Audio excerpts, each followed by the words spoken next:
49 رزق کے دروازے کھولنے کا عمل۔ بسم اللہ الرحمن الرحیم۔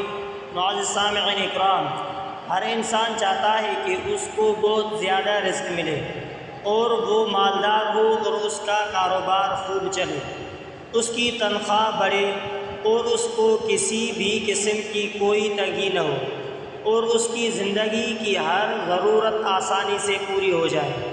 تو اس کے لیے ایک آسان سا عمل ہے کہ اگر آپ یہ کر لیتے ہیں تو آپ کے رزق کی کمی دور ہو جائے گی۔ تو کرنا آپ نے یہ ہے کہ آپ نے ہر نماز کے بعد اول آخر 11 بار درود اور 21 مرتبہ سورہ فاتحہ پڑھنی ہے۔ انشاءاللہ آپ کے لیے رزق کے دروازے کھل جائیں گے اور آپ کے رزق کی پریشانی دور ہو جائے گی اور رزق بارش کی طرح برسے گا۔ کامل یقین سے شرط ہے، یہ عمل آپ خود بھی کر سکتے ہیں اور دوسروں کو بھی بتا سکتے ہیں۔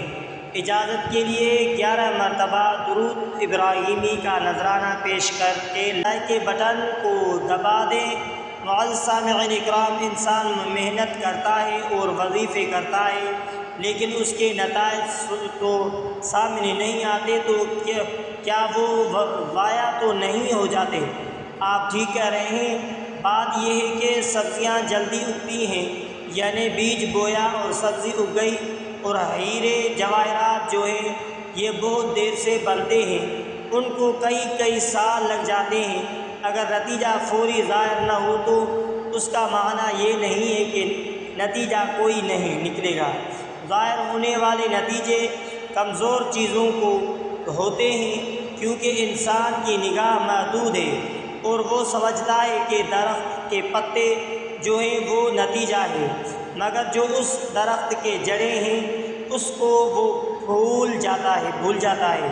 تو نتیجہ جڑیں بھی تو ہیں اور وہ اس درخت کو زمین کے اندر مزید گہرا کر رہی ہیں، مگر جڑیں نظر نہیں آتی ہیں۔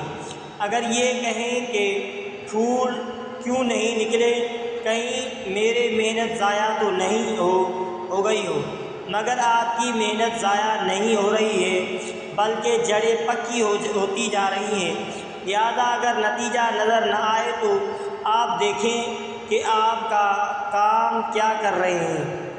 تو جو آپ عمل کر رہے ہیں، وظیفہ کر رہے ہیں، تو یہ نیکی کا عمل ہو رہا ہے، اس کا نتیجہ ضائع نہیں ہو سکتا اور یہ آپ کے نسل در نسل کام آئے گا۔ آپ خود اپنے بزرگوں کی دعا کے سہارے قائم ہیں۔ بعض اوقات آج کا وظیفہ آپ کی اپنی قبر کے اندر چراغ بن جائے گا، لیکن یہ پتہ نہیں چلے گا کہ یہ کیا ہے۔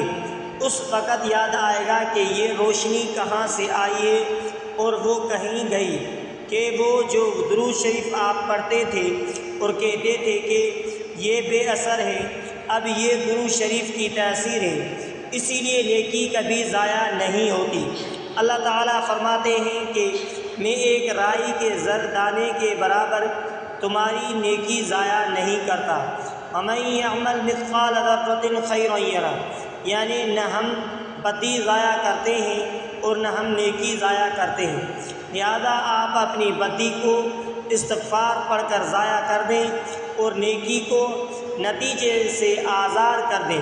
نتیجہ وہ جانے اور اس کا کام جانے، اور اس سب سے بڑی بات یہ ہے کہ اللہ تعالیٰ نے آپ کو نیکی کی توفیق دی ہے، تو آپ کو اور نتیجہ کیا ہے چاہیے؟ بس یہی نتیجہ پڑا ہے۔ اللہ تعالیٰ نے اپنے محبوب صلی اللہ علیہ وآلہ وسلم کا نام لینے کے جو توفیق دی ہے تو یہی نتیجہ بڑا ہے۔ اسی لیے آپ وظیفوں کے اندر جلدی نیت کیا کریں۔ ایک جگہ اللہ تعالیٰ نے فرمایا، اور یہ بڑی غور والی بات ہے، یہ بڑی ضرور اور یاد رکھنے والی بات ہے کہ اللہ تبارک و تعالیٰ فرماتے ہیں کہ یہ لوگ کہتے ہیں کہ نیکی کا نتیجہ جلدی آئے گا۔ آپ صلی اللہ علیہ وسلم انہیں کہیں کہ اگر نتیجہ جلدی نکلنے کا فارمولہ آ گیا تو اگر نیکی کا نتیجہ فوری نکل گیا تو بدی کا نتیجہ بھی فوری مل جائے گا، یعنی فوری سزا بھی بدی کا بدلہ ملے گا۔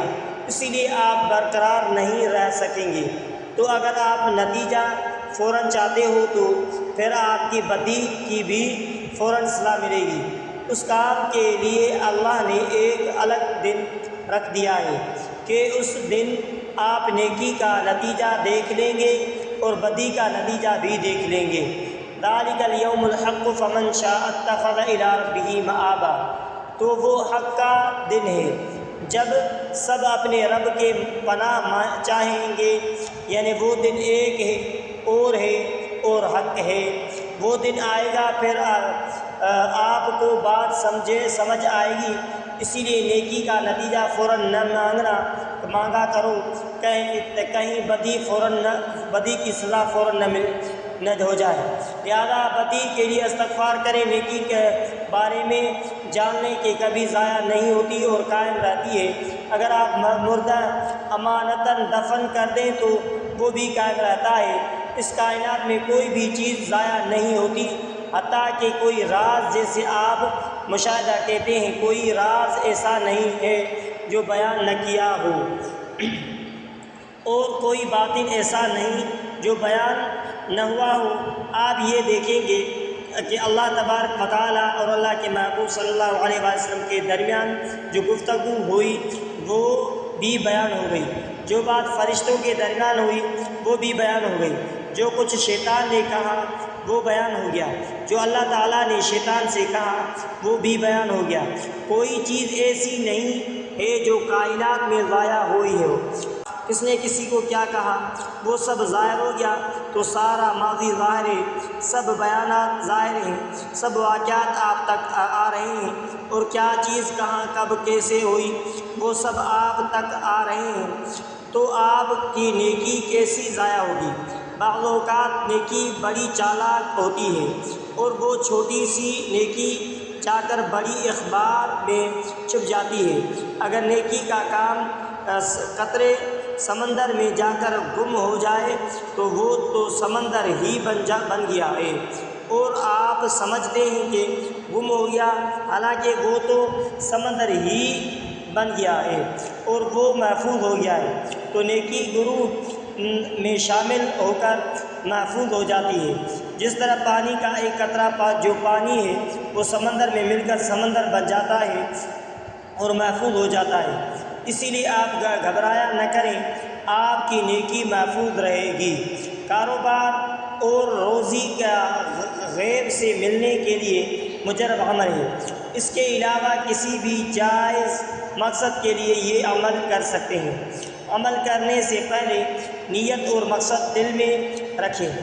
عمل یہ ہے، معزز سامعین اکرام، جو شخص رات کو سوتے وقت یا پھر دن میں کسی بھی وقت ٹائم 4 رکعتیں پڑھیں۔ پہلی رکعت میں الحمدللہ کے بعد سورہ اخلاص 10 بار، دوسری رکعت میں الحمدللہ کے بعد سورہ اخلاص 20 بار، تیسری رکعت میں الحمدللہ کے بعد سورہ اخلاص 30 بار، چوتھی رکعت میں الحمدللہ کے بعد سورہ اخلاص 40 بار۔ ان چاروں رکعت میں سورہ اخلاص کی تعداد 100 دفعہ ہوگی۔ پھر سلام پھیرنے کے بعد استغفر اللہ 100 مرتبہ، حسبنا اللہ و نعم الوکیل 501 مرتبہ۔ معزز سامعین اکرام، وظیفے کو آگے بڑھاتے ہوئے درود شریف 41 مرتبہ، اسی طرح یہ عمل 14 روز تک جاری رکھیں۔ اجازت کے لیے درود ابراہیمی 11 بار پڑھ کر ہدیہ کریں اور لائک کے بٹن پر کلک کریں۔ معزز سامعین اکرام، محبت کا سرچشمہ نمبر 1، جو شخص محبت کا سرچشمہ بن جاتا ہے اللہ رب العزت اسے خیر کا چشمہ بنا دیتے ہیں۔ محبت سے ناممکن کام بھی ممکن بن جاتے ہیں۔ نمبر 3، محبت کا راستہ پرامن پرسکون ہونے کے ساتھ پرنور بھی ہے۔ نمبر 4، محبت کرنے والے نفرت سے ناآشنا، عداوت سے نابلند ہونے کے ساتھ محبت کے بغیر ایک لمحہ بھی گزارنا زیبا سمجھتے ہیں۔ نمبر 5، معزز سامعین اکرام، محبت دراصل اخلاص، ایک دوسرے کے احساس اور خوف و ہراس کے ماحول کو ختم کرنے کا نام ہے۔ معزز سامعین اکرام، اگر آپ نے ہمارے یوٹیوب چینل کو سبسکرائب نہیں کیا تو سبسکرائب ضرور کیجیے گا۔